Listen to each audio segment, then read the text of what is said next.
1절까지 말씀입니다.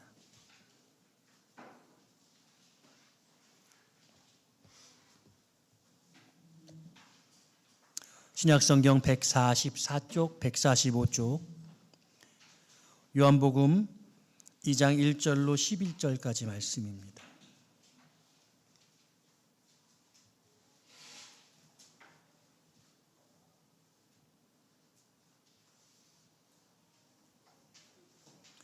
한 절씩 교독하겠습니다. 사흘째 되던 날 갈릴리 가나에 혼례가 있어 예수의 어머니도 거기 계시고 포도주가 떨어진지라 예수의 어머니가 예수에게 이르되 저들에게 포도주가 없다 하니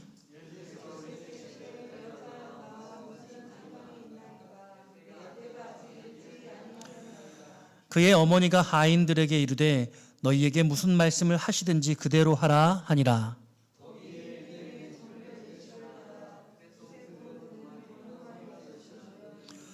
예수께서 그들에게 이르시되 항아리에 물을 채우라 하신즉 아귀까지 채우니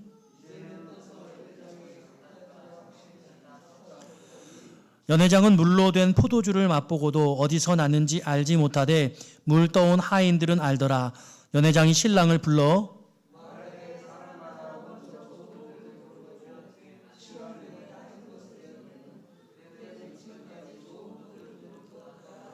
함께 읽습니다. 예수께서 이 첫 표적을 갈릴리 가나에서 행하여 그의 영광을 나타내심에 제자들이 그를 믿으니라. 아멘. 할렐루야. 오늘도 주 앞에 나오신 여러분들을 축복합니다. 우리 오늘은 이렇게 인사하고 시작하면 좋겠습니다. 오늘 부부주일이거든요. 가정주일이거든요. 우리 옆에 배우자 계신가요? 나란히 앉으신 분이 없네요. 다 따로따로 앉으셨네요. 네. 이렇게 인사하면 좋겠습니다. 살아주셔서 감사합니다. 네. 예. 여러분, 네. 여러분 정말 감사한 마음이 드세요? 예, 저는 정말 감사한 마음이 듭니다. 예, 그 러시아 속담에 이런 속담이 있다고 해요. 전쟁에 나갈 때는 한 번 기도하고 또 바다에 나갈 때는 2번 기도하고 결혼을 할 때는 3번 기도하라 이런 말이 있는 거죠. 그래서 전쟁에 나가는 것보다 바다에 나가는 것보다 결혼을 하는 게 훨씬 더 위태롭고 어려운 일이라는 것을 이야기하는 것 아니겠습니까? 근데 그렇게 위태로운 결혼 생활을 여지까지 우리가 잘 안전하게 하고 있다는 게 하나님의 놀라운 은혜죠.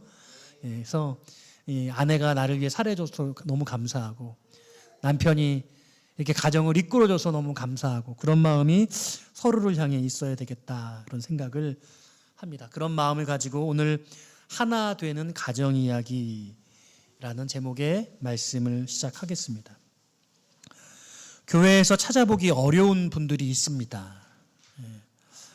이상하게 교회에는 호라비가 드뭅니다. 사실상 거의 보이지 않습니다.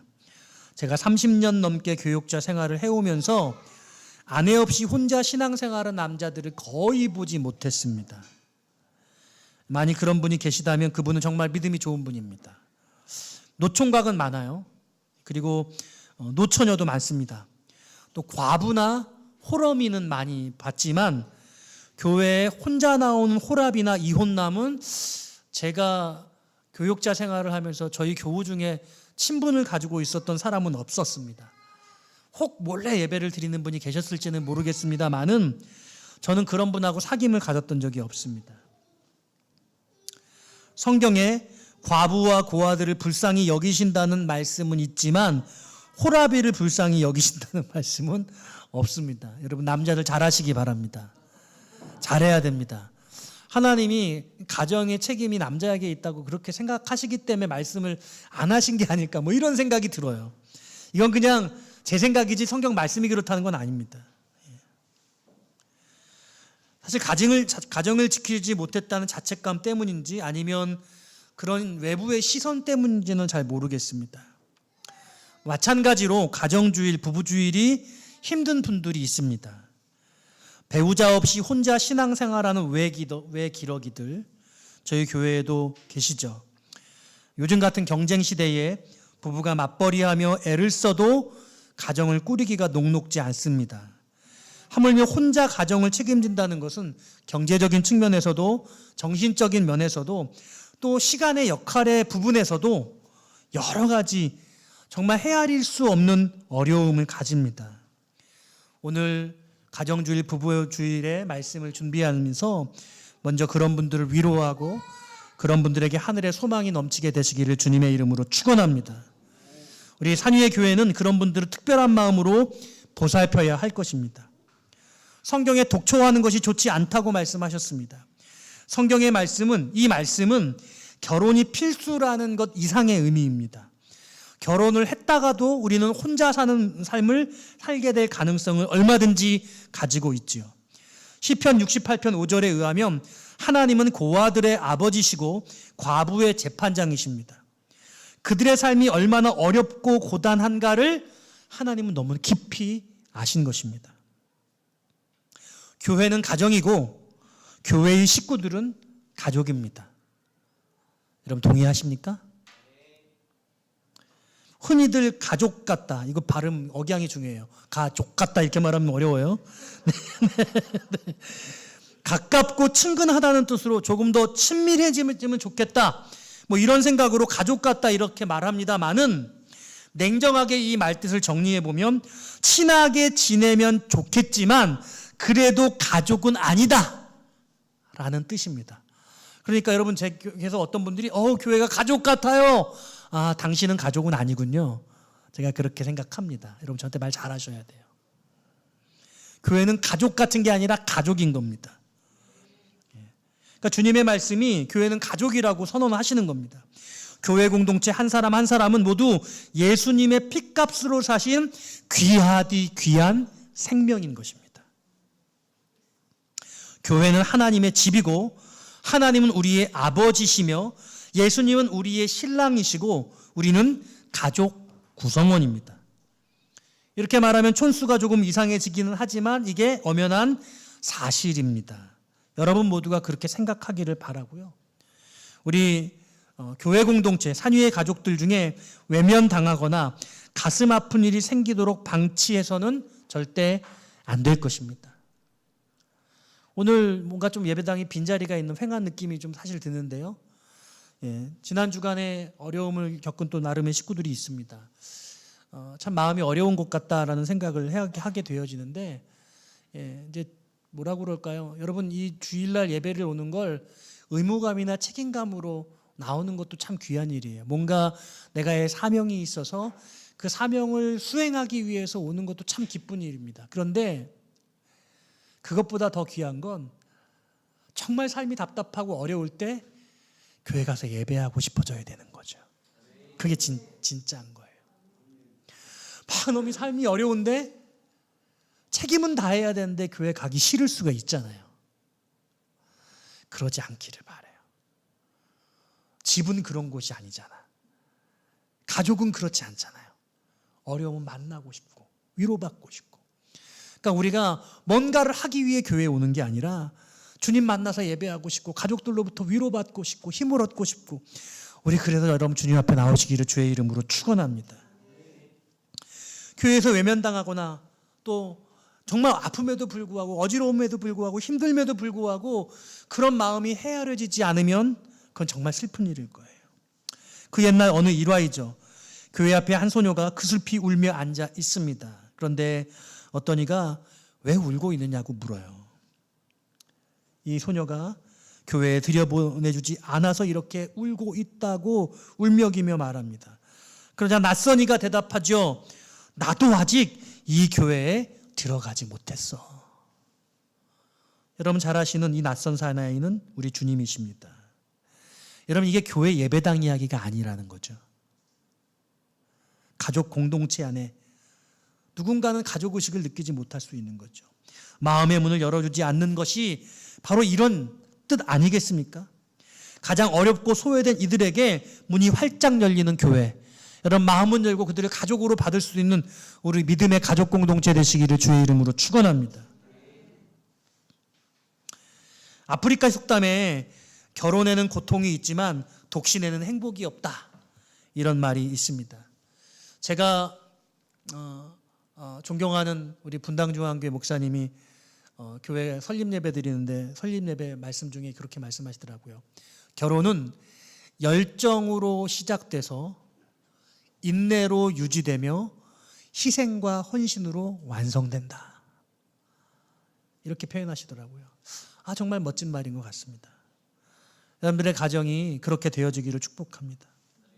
네, 말씀을 준비하면서 이재철 목사님의 설교를 찾아봤는데요. 이 이재철 목사님이 한 몸이 된다는 성경적 의미를 이렇게 풀이하시더군요. 한 인생을 살아가는 것이다. 한 몸이 된다는 것은 한 인생을 살아가는 것이다. 이렇게 말씀했습니다. 같은 방에서 한 이불을 덮고 자면서도 한 인생을 살지 못하고 두 인생을 사는 분들이 너무나 주위에 많다는 것이죠. 그러면서 천국과 지옥은 공간적 개념이 아니라고, 천국과 지옥은 관계적 개념이라고 말씀하셨어요. 둘이서 한 인생을 살아야 되는데 그렇게 둘이서 다른 두 인생을 살면 지옥이 따로 없다는 거죠. 가정이 지옥이 될 수 있다는 거예요. 부부는 같은 인생을 살아야 될 줄로 믿습니다. 그러기 위해서 전제 조건이 있다고 말씀하시는데 동일한 신앙관을 가져야 한다는 겁니다. 세상의 은금을 추구하는 성공주의가 아니라 예수 그리스도만이 우리의 구주이시고 이 가정의 주인이라고 고백하는 예수 그리스도를 가정의 머리로 삼는 동일한 신앙관이 있어야 한 인생을 남편과 아내가 살아갈 수 있다라고 그렇게 말씀을 하셨습니다. 우리 청년들에게, 오늘 청년들이 보이지 않지만 결혼에 대한 두 가지 오해가 있다는 말씀도 드립니다. 그것은 무엇이냐면 결혼이 행복을 가져다 줄 것이라는 것은 오해라는 겁니다. 결혼하기 전부터 행복하셔야 돼요. 이 삶의 어려운 문제가 결혼을 하면 해결될 것이라고 생각한다면 그건 착각입니다. 지금 여러분들이 속한 가정, 아버지와 어머니 그리고 형제들, 현재의 가정에서 행복하지 못하면 결혼을 해서도 행복할 수 없다는 거죠. 지금 내가 행복하면 결혼해서도 행복할 수 있다는 거예요. 또 반대로 결혼하면 불행해질 거라고 생각하는 젊은이들이 요즘에 많죠. 그것 또한 착각입니다. 그런 사람은 이미 어쩌면 불행한 삶을 살고 있는 것일지도 모른다는 거죠. 그렇기 때문에 결혼하면 더 불행해질 것이라고 생각하는 것이죠. 미혼 청년들에게, 우리 자녀들에게 말씀드리는 것은 지금 행복하고 결혼을 통해서도 내가 행복해지는 게 아니라 그 함께한 그를 행복하게 만들어주는 그런 복된 사람 되시기를 주의 이름으로 축원합니다. 또 한 가지 결혼에 대한 오해가 있다고 말해요. 그게 뭐냐면 막 청춘 후 시작한 젊은이들이 사랑에 빠지고 싶잖아요. 누군가 멋진 이성, 배우자를 만나서 연애를 하고 싶고 그래서 막 뜨겁게 타올라 보고 싶은 거예요. 근데 그게 사랑에 빠지는 것이라는 게 오해라는 겁니다. 그건 그 사람을 사랑하는 게 아니라 연애를 사랑하는 거죠. 연애. 아직 해보지 못한 연애.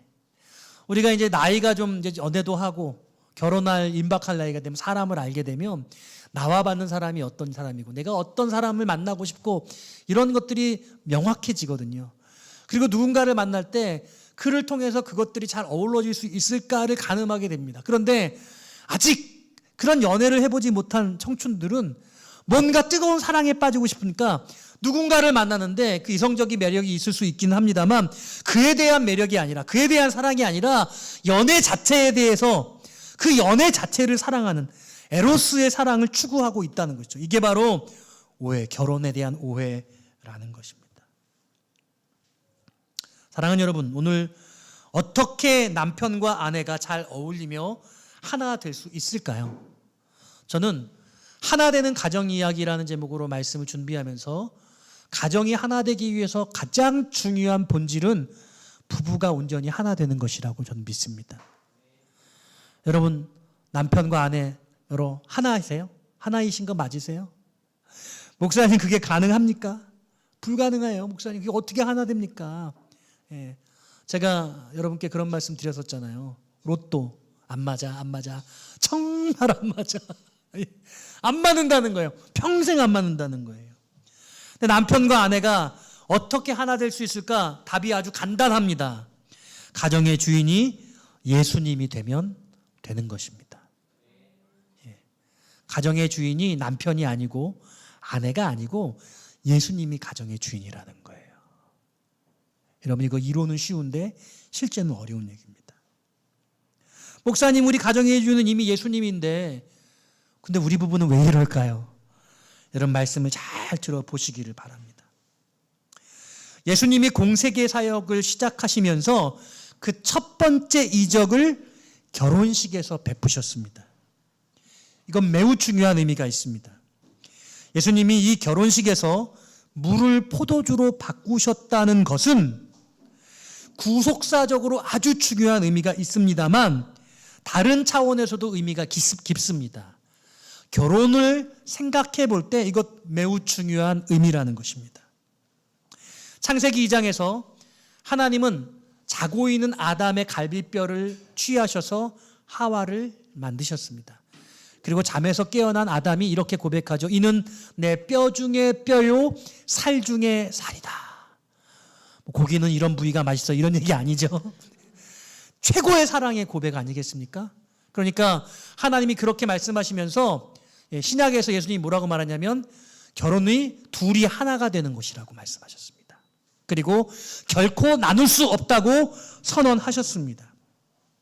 결혼이다라는 것은 남편과 아내가 둘이 하나가 되는 것이고 나누어질 수 없는 것이라고 말씀하시는데 바로 예수님께서 공생애의 첫 번째 이적을 베푸시는데 그 가나의 결혼식, 혼인 예식에서 물을 포도주로 바꾸는 놀라운 역사를 이루셨다는 것입니다. 그러니까 남편과 아내는 결혼이라는 제도를 통해서 하나 되기 위해서 어쩌면 이런 변화를 필요로 한다는 것이죠.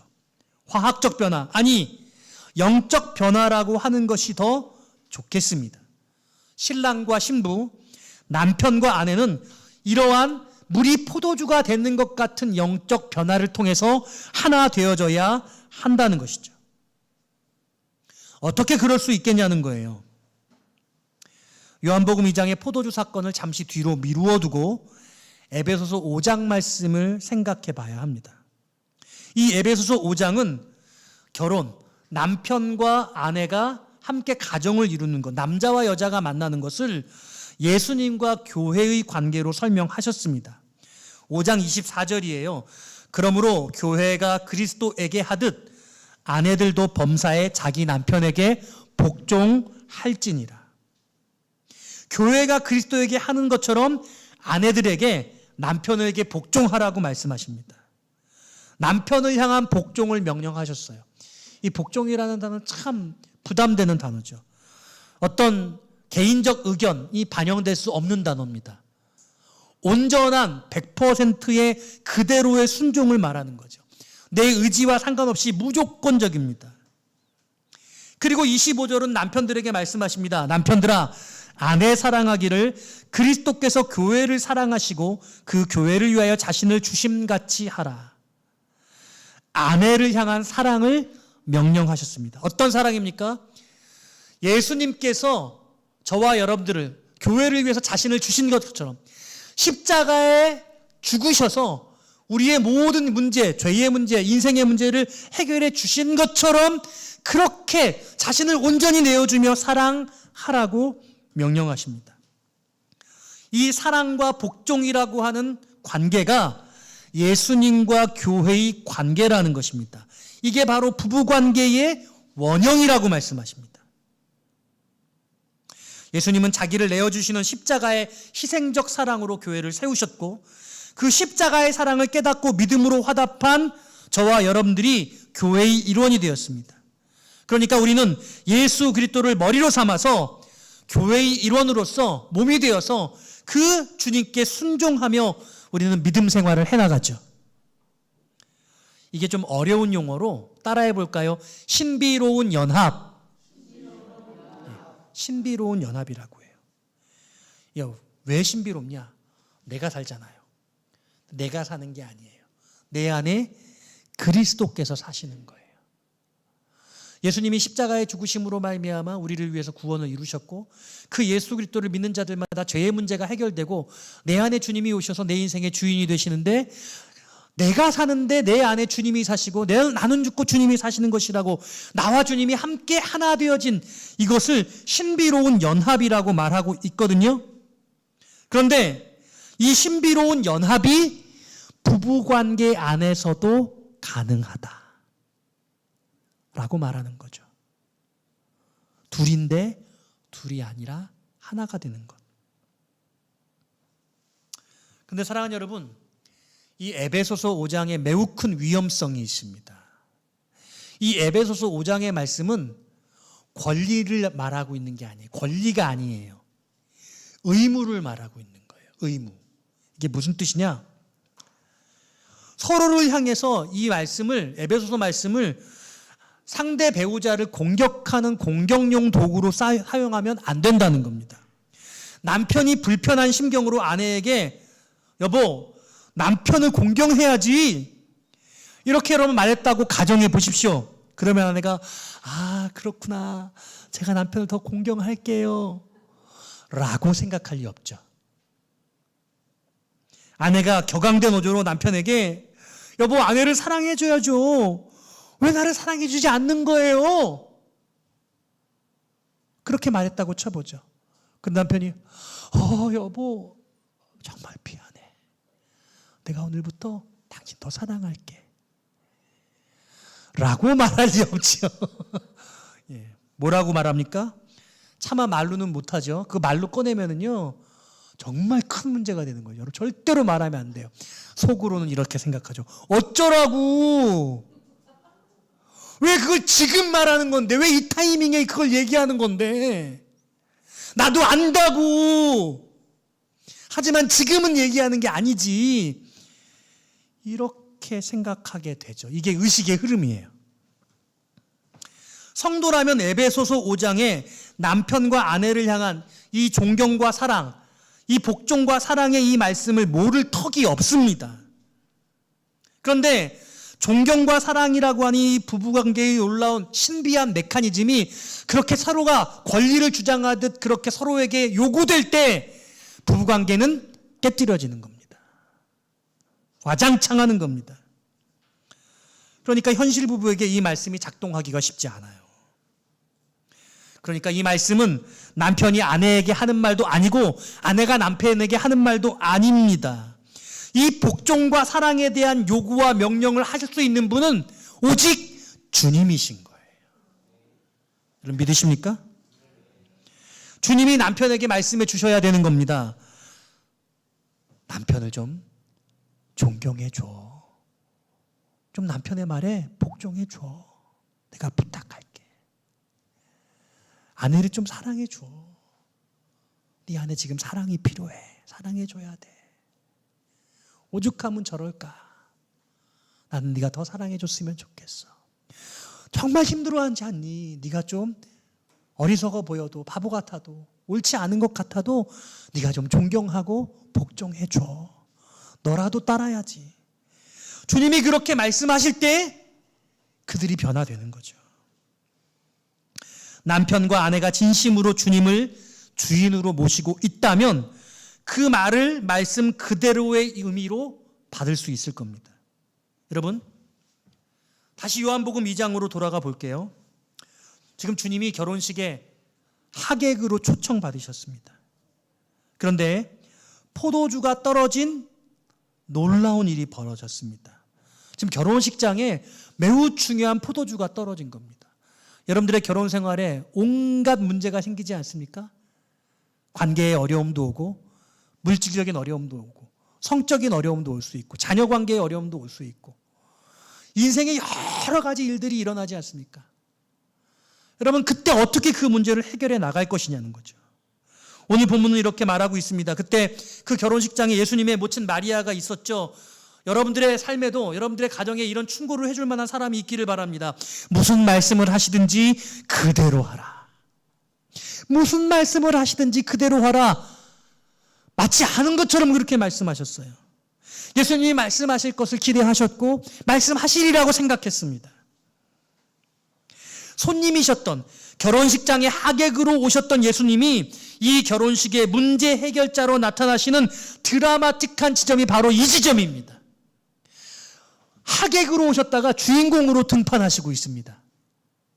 우리 인생의 언저리에, 내 내면 세계의 한 구석대기에 주님 계시다가 어느 순간에 마음의 중심에 왕의 자리에 앉으시면서 놀라운 역사를 이루시는 겁니다. 가정이 하나 되게 하시는, 가정의 문제를 해결하시는 그 놀라운 역사 언제 일어나냐고요? 그 마음의 중심에 왕좌에 앉으실 때, 그때 나타나는 것입니다. 그러기 위해서는 무슨 말씀을 하시든지 그대로 하라, 이 말씀에 집중해야 하는 것이죠. 이 말을 쉽게 표현하면 예수님이 여러분들의 인생의 진정한 주인이 되셔야 한다는 것입니다. 무슨 말씀을 하시든지, 내가 어떤 생각을 하고 어떤 길을 가고 있을지라도 무슨 말씀을 하시면 그 말씀이 모든 것을 다 바꿀 수 있다는 것을 전제하는 것입니다. 물이 포도주로 변화된 것처럼 가정에서 남편과 아내가 변화되기를 원한다면 예수님이 가정의 진정한 주인이 되셔야 되는 겁니다. 남편이 복종받을 권리를 아내에게 주장하는 것이 아니라, 아내가 사랑받을 권리를 남편에게 요구하는 것이 아니라, 주님이 남편에게 그리고 주님이 아내에게 말씀하시고 주님을 인생의 주인으로 여긴 남편과 아내가 그 말씀에 순종하면서 가정의 변화가 나타나는 것이죠. 여러분, 어떻게 가정이 하나 돼갈 수 있을까? 가정에는 여러 구성원이 있죠. 태어나 보니 우리 아빠가 이런 사람이었고 태어나 보니 엄마가 저런 사람이었어요. 자녀들은 그걸 선택하지 않습니다. 그래서 엄마 아빠를 신랄하게 마음속으로 비판할 수 있습니다. 가장 큰 복이 있다면 내가 자라오면서 아버지를 존경하게 되고 어머니를 사랑하게 되는 것. 그것처럼 귀한 일이 없어요. 근데 어떻게 그럴 수 있을까요? 여러분들의 아버지 훌륭하십니까? 여러분들의 어머니 정말 훌륭하세요? 어떻게 그럴 수 있을까요? 가장 중심에는 아내가 남편을 존경해 드려야 되는 거죠. 복종해 주는 겁니다. 말도 안 되는 것 같은데 엄마가 아빠를 따르고 존경해 주는 거예요. 근데 엄마가 어리석어서 그런 게 아니에요. 엄마가 지혜롭고 현숙해서 그런 거예요. 실패할 길을 알면서도 가보는 거죠. 이해할 수 없는데 그 놀라운 일들을 이해하게 되는 순간 어머니에 대한 사랑, 아버지에 대한 존경을 그들은 얻게 되는 거예요. 어떻게 어머니가 존경받을 수 있고 사랑받을 수 있어요? 아버지가 큰 사랑으로 아내를 사랑해 줄 때. 그게 가정의 모델이에요. 그런 아빠를 보고 그런 엄마를 보면서 자란다면 여러분 최고의 아버지와 어머니를 만난 거예요. 할렐루야. 여러분들의 현재의 지금의 아버지, 지금 어머니 혹시 부족할지 모르겠습니다. 다 만족되지 않을지도 모르겠어요. 여러분, 그러면 그렇게 여러분들이 보아왔던 여러분들의 아버지, 여러분들의 어머니, 지금 여러분들이 꾸리는 가정에서의 여러분 자신의 모습은 어때요? 나는 아빠로서, 남편으로서 괜찮은 사람이에요? 나는 아내로서, 엄마로서 괜찮은 사람이에요? 내가 10대의 시절을 보내면서 그렇게 미워했던 그 아버지의 모습이 나한테 있고 그렇게 원망했던 엄마의 모습이 나한테 있는 건 아닌가요? 바뀔 수 있어요. 저는 바뀔 수 있다고 믿어요. 어떻게? 내가 그렇게 알량한데 주님이 나에게 말씀하시는 거죠. 내 인생의 주인은 주님이시고 남편에게 복종하라는 말씀, 아내를 사랑하는 말 하라는 말씀, 이 말씀 붙들면서 나아가는 거죠. 그래서 그런 고백을 하게 되는 거예요. 살아줘서 고마워. 나같이 못난 남편을 존경해줘서 감사해. 여보, 나 이제는 늙어서 이렇게 전같이 예쁘지 않은데 그래도 사랑해줘서 감사해요. 이런 고백이 나오는 거죠. 예뻐지는 게 아니라 서로 예쁨을 받고 존경을 받을 때 오히려 이렇게 귀해지는 줄로 믿습니다. 네. 여러분, 너무 가정이 꾸려지기 어려운 시대예요. 요즘에 젊은이들은 결혼을 필수로 생각하지 않고 선택으로 생각하잖아요. 네? 여러분, 이런 시대에 멋진 가정의 모델이 되어주셨으면 좋겠어요. 몸부림치시기를 바라요. 오늘 부부주일인데 여러분, 오늘 저녁에는 부부가 나란히 앉으셔서 맛있는 식사도 하면 좋겠어요. 남편이 설거지도 해주고 요리도 해주고, 예? 또 아내가 남편을 사랑한다고 존경한다는 고백도 해보고, 그러면서 처음에 그 가졌던 그 사랑의 감정을 회복하면 좋겠어요. 처음에는 예뻐서 사랑하잖아요. 처음에는 멋져서 사랑하잖아요. 그런데 시간이 흐르면서 예쁜 것 중요하지 않아요. 멋진 것 중요하지 않아요. 여러분, 어떻게 생각하면 부부관계는 사랑의 관계보다 친구의 관계가 더 깊은 것 같아요. 친구, 우정의 관계, 필로스의 관계가 더 깊어요. 네? 여러분, 친구 사귈 때 야, 저놈 참 잘생겼다, 친구 삼아야지, 이러나요? 정말 잘생겼는데 인간성은 더러워, 친구 삼고 싶어요? 그런 거 그렇지 않잖아요. 친구 삼는데 예쁜 친구 사귀고 싶어요? 그렇지 않잖아요. 여자들끼리, 남자들끼리 서로 친구 사귈 때 외모가 중요하지 않아요. 나랑 잘 맞고 나를 귀하게 생각해주고 서로 마음이 잘 부딪혀서 서로를 위하게 되어지면서 산전수전 겪으면서 친구가 되는 거거든요. 근데 결혼을 할 땐 그렇지 않아요. 서로 외적인 아름다움, 어떤 이성적인 매력을 끌려서 시작해요. 그게 뭐 에로스의 사랑의 출발이니까 그럴 수 있죠. 그런데 그 다음 사랑은 그렇지 않아요. 그 다음엔 인격적인 게 더 중요해요. 얼마나 더 존중받고 있는가, 얼마나 더 사랑해 주는가, 이게 훨씬 더 중요하다는 거죠. 말씀을 정리합니다. 신비로운 연합이 필요해요. 한 인생을 살아가는 거죠. 둘이 하나가 된다는 건 한 인생을 살아나가는 거예요. 그런데 자녀들이 여러분들을 봤을 때 얼마나 조화롭게 사는가를 여러분들이 보여주실 수 있으면 좋겠어요. 우리 여기 결혼 안 한 분은 우리 다희가 유일한 것 같아요. 오늘은 다 결혼을 하신 분들만 계시는데 우리 다희가 아빠 같은 남자 만나고 싶어요. 왜 웃는 거야? 아빠 같은 남자 만나면 안 돼요? 그런 건 안 돼요. 그럼 야, 아빠 같은 남자 만나면 곤란해. 이렇게 생각하면 이거 회개를 많이 하셔야 되는 거예요. 아빠가 네 인생의 멋진 남자의 샘플을 앞으로 만들려고 노력해 볼게. 그럴 수 있기를 바라요. 여러분, 우리 산유의 교회의 가정들의 정말 행복한 가정 되시기를 바라고, 또 오늘 말씀을 전하면서 가정에 어려움이 있고 혼자 애쓰고 수고하면서 가정을 책임지는 우리 귀한 우리 엄마들 응원합니다. 그 엄마들을 우리 위해서 한 말씀 더 드리면, 우리 신랑 되신 주님께서 그 어려움을 붙들고 우리 주님이 책임져 주시는 인생으로 그 가정이 이끌려지게 되기를 축복합니다. 오늘 사역의 모든 가정들마다 이와 같은 은혜가 넘치게 되시기를, 하나 되는 가정 되어주시기를 주님의 이름으로 축원드립니다.